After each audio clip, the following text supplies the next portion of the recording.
अस्सलाम वालेकुम, कैसे हैं आप सब लोग।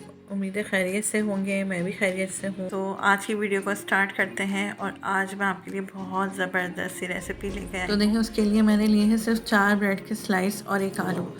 तो ये ज़बरदस्त सी रेसिपी जो बनेगी ना वो 1 आलू और 4 ब्रेड के स्लाइस से। बहुत ही उम्दा, बहुत ही ज़बरदस्त सी सैंडविच बनता है और बहुत झटपट से बन के तैयार हो जाता है। इसमें बहुत कम चीज़ें यूज़ होंगी लेकिन इतना टेस्टी होगा कि आप सोच भी नहीं सकते। अगर आपके बच्चे रोज़ाना एक ही तरह के सैंडविच खा खा के थक जाए ना, तो आप लोग इस तरह से सैंडविच बनाकर ज़रूर खिलाएं। और इसमें अगर आप चाहें तो वेजिटेबल्स भी ऐड कर सकते हैं, तो बच्चे इस तरीके से वेजिटेबल्स भी खा लेंगे और उनका जो शौक़ है कि उन्हें चीज़ के साथ सैंडविच चाहिए वो भी पूरा हो जाएगा। तो बहुत ही ज़बरदस्त सी रेसिपी बनने वाली है। तो फिर जल्दी से चलते हैं, वीडियो को स्टार्ट करते हैं और देखते हैं कि एग सैंडविच आज हम किस तरह से बनाने हैं। वीडियो को स्टार्ट करते हैं। ये मैंने ना 4 ब्रेड के स्लाइस लिए अपनी रेसिपी, ज़बरदस्त सी रेसिपी बनाने के लिए, और साथ में 1 आलू लिया है। आलू जो है ना वो मीडियम साइज़ का है। इसका छिलका रिमूव कर देंगे और उसके बाद हम इसे क्रश करेंगे। क्रश करने के बाद ना हमने इसे वॉश करना है 2-3 बार। अच्छे तरीके से वॉश करके ना हमने इसे पानी अच्छे तरीके से अलग कर लेना है और फिर उसके बाद हमने ब्रेड के जो है ना इस तरीके से क्यूब में कट कर लेना है। रेसिपी मैंने बनाई है ना, ये पहले मैंने 2 अंडे लेके उससे बैटर तैयार किया, उसके बाद मज़ीद 2 अंडे लेके उससे दूसरा बैटर तैयार किया। तो एक बैटर से जो है ना मेरे 2 सैंडविच टाइप के ये पीस बने थे, ठीक है। तो पहले आप चाहें तो 4 अंडे एक साथ लेके भी बना सकते हैं, तो आपके 4 सैंडविच बन जाएंगे, ठीक है। लेकिन मैंने जो है 2 करके बनाया है। इसमें मैं डाल रही हूँ आलू। तो आलू भी मैंने ना हाफ़ डाला है इसमें, हाफ़ में दूसरे 2 बाकी 2 अंडों में डालूँगी। उसके बाद मैंने कॉर्नफ्लोर डाला है 2 खाने के चम्मच, नमक डाला है 1 टीस्पून की पिसी हुई काली मिर्च डाली है, 1 टीस्पून हरी मिर्चें ली हैं मैंने, 1 बारीक काट के डाली है, ठीक है। और प्याज भी मैंने तकरीबन 1 खाने के चम्मच के हिसाब से मैंने इस तरह से काट ली थी कि मैं दोनों बारियों में जो है ना यूज़ कर सकूँ, ठीक है। तो ये मैंने आधी इसमें डाल दी है प्याज और हरी मिर्चें, आधी दूसरे एग के जो बैटर होगा उस पर डालूँगी, ठीक है। पिसी हुई लाल मिर्च डाल रही हूँ आधा टीस्पून, और उसके बाद मैं डालूँगी लास्ट में। पहले हम इसे ना अच्छे तरीके से मिक्स कर लेंगे। मिक्स करने के बाद जो है मैं इसमें डालूँगी चाट का मसाला।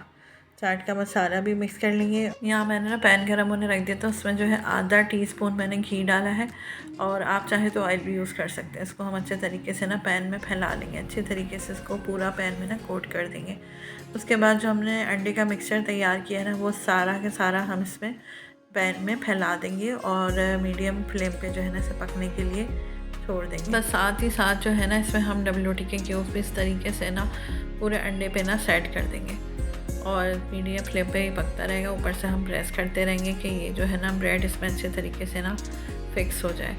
बस जब नीचे से हमारा अंडा कुक हो जाएगा ना, तकरीबन हमारे इस अंडे को बनने में 5 मिनट लगे थे, मतलब 2.5 मिनट एक तरफ से और 2.5 मिनट एक तरफ से। तो कंप्लीट जो है ना ये बन के तैयार हो गया था। तो मैं नीचे से चेक करूँगी, जैसे ये गोल्डन हो जाएगा तो मैं इसको पलटा लूँगी। पलटाने के फ़ौरन बाद जो है मुझे इसमें थोड़ा सा घी या ऑयल आधा टीस्पून और डालना है ताकि दूसरी साइड से भी अच्छे तरीके से ना कुक हो जाए। बस लास्ट में जो है ना हम इसमें जो है मोज़रेला चेडर चीज़ जो है क्रश करके डाल देंगे और इसे फ़ोल्ड कर देंगे। फ़ोल्ड करके हम बस 1 मिनट की इसे स्टीम देंगे ताकि चीज़ जो है अच्छी तरह मेल्ट हो जाए। और ये ऑप्शनल ही है, अगर आप ये नहीं डालना चाहते तो आप इसे स्किप भी कर सकते हैं। इसकी जगह आप जब ये चूल्हे पर से उतार लें सैंडविच, तो फिर आप ठंडा होने के बाद इस पर मायोनीज़ लगा सकते हैं। इसी तरीके से जो है हम बाकी 2 अंडों को लेकर उसका भी इसी तरह बैटर तैयार करके दूसरा सैंडविच भी बना लेंगे।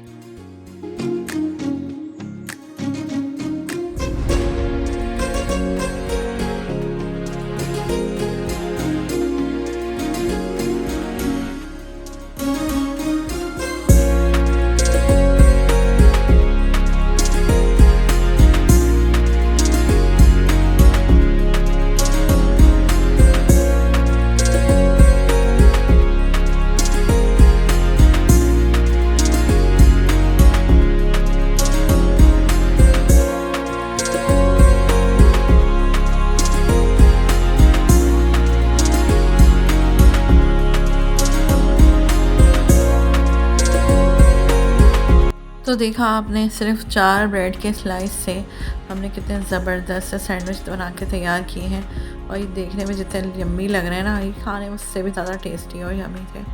तो आप लोग ये वाले सैंडविच अपने बच्चों को घर में ज़रूर बना के दें, इन्हें लंच बॉक्स में दें और लंच बॉक्स के अलावा टी टाइम में भी बना के दे सकते हैं। जैसे उनको पसंद आए आप बना के खिलाएं और उसमें चाहें तो वेजिटेबल ज़रूर ऐड कीजिएगा, बहुत अच्छा फ्लेवर, बहुत अच्छा टेस्ट बन जाता है। तो अच्छा, सबसे पहले जो लोग चैनल पर नए हैं वो चैनल को सब्सक्राइब करें। वीडियो पसंद आए तो लाइक एंड शेयर करें अपने फैमिली फ्रेंड्स के साथ, अपने रिलेटिव्स के साथ, और अपना फीडबैक भी दिया करें कि आपको हमारी रेसिपीज़, हमारे ब्लॉग कैसे लगते हैं। इसी के साथ ही मैं आज की वीडियो को एंड करती हूँ। इंशाल्लाह फिर आएंगे नई रेसिपी, नई वीडियो, नए ब्लॉग लेके। अपना बहुत सारा ख्याल रखिएगा, दुआओं में याद रखिएगा। अल्लाह हाफिज़।